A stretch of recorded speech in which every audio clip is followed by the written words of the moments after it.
KSRTC ഡ്രൈവറുമായി നടുറോഡിൽ തർക്കമുണ്ടായതിൽ mayor Arya രാജേന്ദ്രന്റെ വാദങ്ങൾ പൊളിയുന്നു.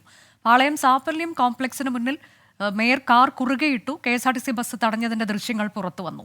സിഗ്നലിൽ bus നിർത്തിയപ്പോഴാണ് സംസാരിച്ചത് എന്നായിരുന്നു മേയറുടെ ആദ്യവാദം. എന്നാൽ ആ വാദം തെറ്റാണെന്ന് തെളിയിക്കുന്നതാണ് ദൃശ്യങ്ങൾ.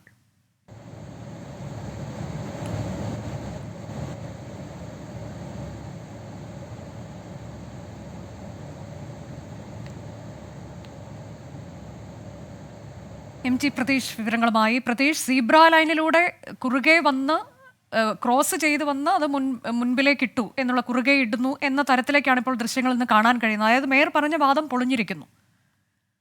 അനുജ, ഇതുമായി സംഭവവുമായി ബന്ധപ്പെട്ട് മേയർ പറഞ്ഞത് KSRTCയുടെ ഗതാഗതം തടസ്സപ്പെടുത്തിയിട്ടില്ല, വാഹനം കുറുകെയിട്ട് റോഡിൽ അത്തരത്തിലൊരു ഗതാഗത തടസ്സം ഉണ്ടാക്കിയിട്ടില്ല എന്നതാണ് മേയർ ആദ്യം പറഞ്ഞ കാര്യം. എന്നാൽ അതിന് വിരുദ്ധമായാണ് ഇപ്പോൾ പുറത്തു വന്ന CCTV ദൃശ്യത്തിലുള്ളത്. അതും സീബ്ര ലൈനിലാണ് മേയറും സംഘവും സഞ്ചരിച്ചിരുന്ന വാഹനം കുറുകെ കൊണ്ട് ഇട്ടത്. അതിനുശേഷമാണ് KSRTC ഡ്രൈവറുമായി ഇവർ തമ്മിൽ ഒരു വാക്പോരിലേക്കും ഒരു തർക്കത്തിലേക്കും ഏർപ്പെടുന്നത്.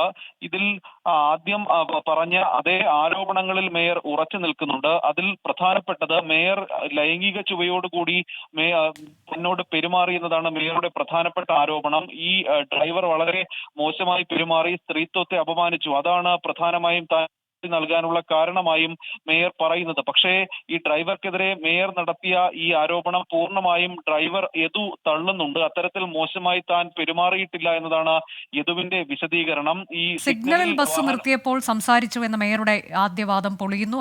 വാദം തെറ്റാണെന്ന് തെളിയിക്കുന്ന ദൃശ്യങ്ങളാണ് ഇപ്പോൾ പുറത്തു വന്നത്.